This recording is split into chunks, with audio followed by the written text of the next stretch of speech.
هذا إنك أقرأ فنا الله بين هاي صح.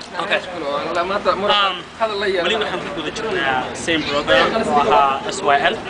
la hada programkeena ma dhamaanin video waa laga soo baxay laakiin dadweynuhu waxa uu soo shaqeeyay foorka oo ilaa cuntadii laga wado khaasatan waxaan joognaa banaanka ka oo maqaayad weyn moolka foorka ee Minneapolis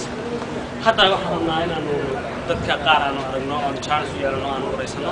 waxa la waxay laga siin karaa صباح sida AK xagga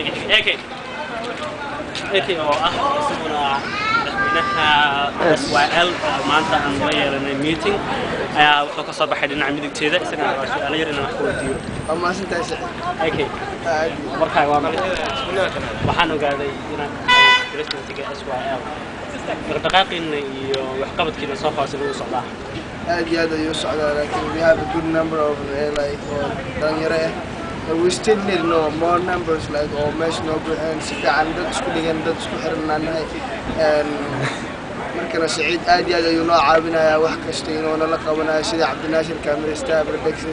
and Khalid asina aad iyo aad ma si fiican okay aniga su'aal